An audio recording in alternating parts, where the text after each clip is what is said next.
እዩልኝ ይሄን ፎቶ እዩትና እነዚህ ሰዎች በኤርትራ የታሰሩ ናቸው። በጣም ነው የሚያሳዝነው። አንዳንዶች 20 ዓመት፣ አንዳንዶች 30 ዓመት፣ አንዳንዶች ታጋዮች፣ አንዳንዶች ጋዜጠኞች፣ የሃይማኖት አባቶች ናቸው። እነዚህ የታወቁ ሰዎች ነው እንጂ ብዙ አሉ ኤርትራ የታሰሩ። እንግዲህ እኛ ኤርትራኖች እድል አላደረግንም። አምባገነን መሪ ነው ያገኘን። ሆስፒታል፣ ዩኒቨርሲቲ ከመስራት ይልቅ እስር ቤት ከ400 በላይ እስር ቤት አለ ኤርትራ ውስጥ። በጣም አስከፊ እስር ቤት ማለት እና እነዚህ ሰዎች እንግዲህ ፍትህ ይጠብቃሉ። አስቡበት ወንድሞቼ፣ እንፈልግሃለን እያሉ ነው ከቤታቸው እየወሰዱ እስር ቤት ያስገቧቸው። ያለ ፍትህ ፍርድ ቤት አልቀረቡ። ምንድነው ችግራቸው? አልተጠየቁ። በቃ የሆነ ሀሳብ አስበህ ብሎ ያስራሉ። አንተ ጴንጤ ነህ ብሎ ይወስድሃል። በጣም ጨካኝ መሪ ነው ያለ ኤርትራ ውስጥ እና አሁን አንዳንዶች ሞተዋል። በእርግጥ አንዳንዶች አይናቸው አውረዋል፣ አንዳንዶች እብድ ሆነዋል። በተለይ ህፃን አለች አንድ ሴሄም የምትባል የ12 ዓመት ልጅ ናት እና አባቷ ባለስልጣን ነበርና አባቷ ከኤርትራ ስለወጣ የሆነ ሚስጥር እንዳያወጣ ተብሎ ልጅቷ ምንም አታውቅም። የ12 ዓመት ነበረች፣ አሰራት። እስከዚህ ድረስ ጨካኝ ነው ኢሳያስ ማለት ነው። እዚህ ፎቶ አለች ልጅቷ ሴሄም ትባላለች። አሁን እብድ ሆነች አሉት። እስር ቤት ላይ እብድ ሆነች፣ ፀጉራ ነጭ ሆነ ምናምን። በጣም ያሳዝናል። በቃ ኤርትራ ላይ ያለ ግፍ ወንድሞቼ በጣም ነው የሚያሳዝነው። እና እነዚህ እንግዲህ አሁን ፍትህ ይጠብቃሉ። ከውስጥ ለውጥ አይመጣም ብዬ ነው የማምነው። ምክንያቱም ውስጥ ያለ የኤርትራ ህዝብ በፍርሃት ነው የሚኖረው። ምክንያቱም አንዴ ከተነፈሰ የት እንደሚደርስ ያውቃል። እና እኔ እንጃ እንደዚህ አይነት ጨካኝ መሪ አምባገነን አይተን አናውቅም እኛ ኤርትራኖች። በጣም እንዴት ለህዝብህ እንደዚህ ትጨክንበታለህ? ከኤርትራ ሞተን እግራችን እየሄደ ያሳድደናል። ሰላዮች የላከ ይገድለናል። በጣም ክፉ፣ የመጨረሻ ክፉ ጨካኝ መሪ ነው ያለብን እና ተስፋችን መጀመሪያ እግዚአብሔር ነው። ከዛ ቀጥሎ ግን በአብይ አህመድ የሆነ ነገር ለውጥ ይመጣል ብለን እኛ ኤርትራኖች እንጠብቃለን እና እነዚህ እስረኞችም ይጠብቃሉ አብይ አህመድ የሆነ ለውጥ እንደሚያመጣ። ካያችሁ የሶሪያ አሳድ የሚባል ዲክታተር መሪ እሱና አባቱ ለረጅም ለ80 ዓመት ነበር ህዝቡ ላይ የተጫኑት የገዙት።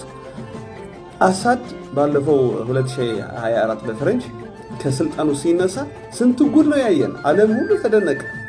እስር ቤቱ ሲከፈት በቃ ለ30 ዓመት ለ40 ዓመት የታሰሩ ህፃውንቶች ምናምን ነበሩ። በጣም ነው የሚገርመው። በቃ አምባገነኖች ጨካኞች ናቸው፣ ሰው አይደሉም፣ ሰይጣን ናቸው። እና ኤርትራ ላይም ብዙ ነገር ነው የሚፈጸም። ብዙ በቃ ሰላም ሲሆን ለውጥ ሲመጣ ብዙ ነገር ነው የምናየው። ታያላችሁ። ቢቢሲ አልጀዚራ ሲዘግበው እናየዋለን። በኢቲቪም በኢቢኤስም ታያላችሁ። ብዙ የሚያስደንቅ ነገር ነው የሚሆነው። ለውጥ ሲመጣ ኤርትራ ላይ ያልታዩ ነገር በቃ ነው የምናየው። እና ይሄ አምባገነን ኢሳያስ የእሱ ውድቀት ለማየት ያብቃን ብቻ። እኔ በህይወቴ የምደሰተው ደስታ ሻዕቢያ ከስልጣን ሲባረር ያኔ ነው በጣም ትልቅ ደስታ የምደሰተው። አስፋልት ወጥቼ ደስታዬን እንትን አደርገዋለሁ ማለት ነው። እና አብይ አህመድ ሆይ አንተ ለኢትዮጵያኖች ብቻ አይደለም እኮ የተነሳህ፣ ለእኛም ለኤርትራኖችም ተነስተሃል። በቃ በአንተ የሚመጣ ለውጥ እንዳለ እናውቃለን፣ እናምናለን። ደግሞ አንተ እንደ ደርግ ለኤርትራኖች ትገዛናለህ፣ ትጨፈጭፈናለህ ብዬ እኔ አላምንም። አንዳንድ ሰዎች እንደዛ ይፈራሉ። መንግስቱ ኃይለማርያም እኮ ይገዛን ነበር፣ ይጨፈጭፈን ነበር። እንደዛ ነው አብይም ለህዝቡ ያልራራ፣ ለትግራዮች በድሮን የጨፈጨፈ ለኛ አይተውልን ምናምን ይላሉና እኔ የተለየ ሀሳብ ነው ያለኝ። መጀመሪያ ውጊያው የከፈተው ህወሓት ነው። በኢትዮጵያ ጉዳይ ተገዶ ነው አብይ አህመድ ውጊያው የገባ። ብዙ ጊዜ ለምኑ አለ ሰላም አድርጉ፣ ሰላም ስጡን ብለዋል። ግን ሰላም ነሱት። በተኙበት ሰሜን እዝ ውጊያ ከፈቱለት። ምን ያደርግ? መንግስት ነው እንግዲህ ሀገሩን ሊያፈርስ የመጣ ሰራዊት ምን ብሎ ነው መመለስ ያለበት? የግድ ነው ስሙ ውጊያ መክፈት ያለበት።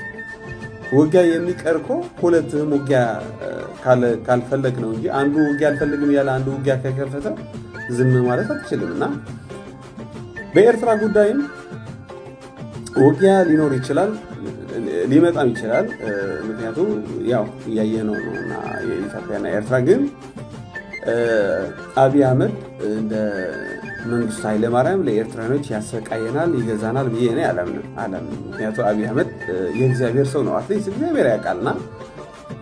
ግን በአብይ አህመድ ግን የሆነ ለውጥ እንደሚመጣ እኔ ተስፋ አደርጋለሁ።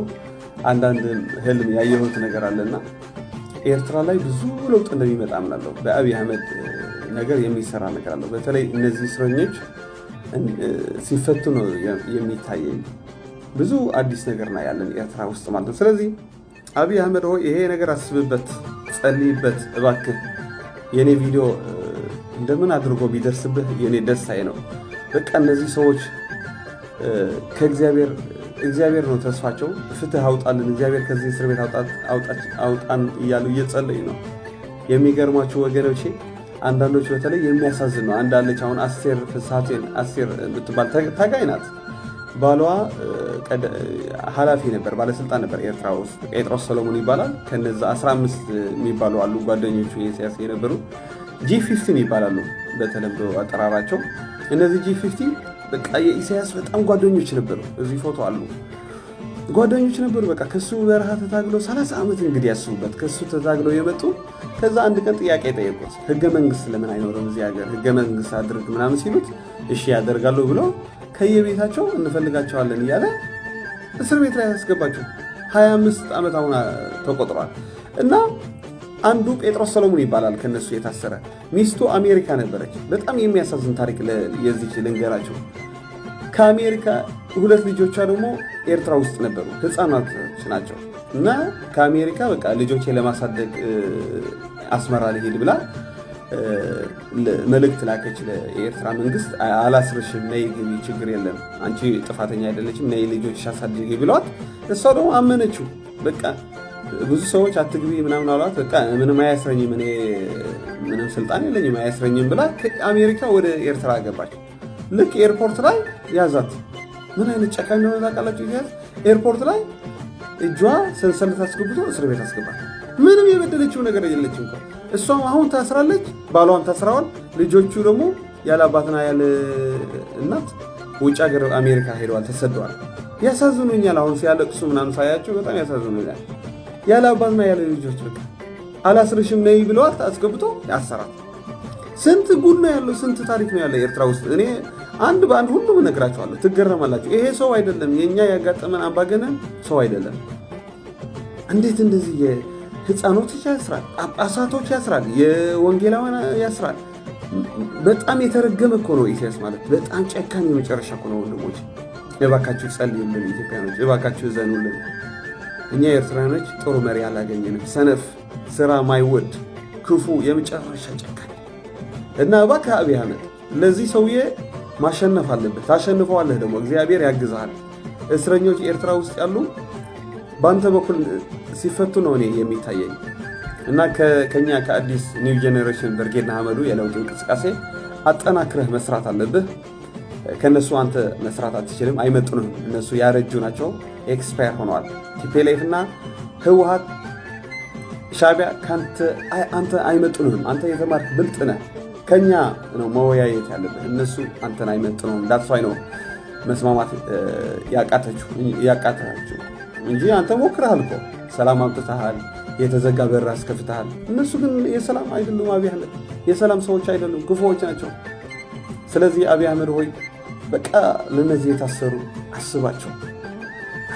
በቃ ከውጭ ነው ለውጥ የሚመጣ የኤርትራ ነገር ብዬ ነው የማስበው።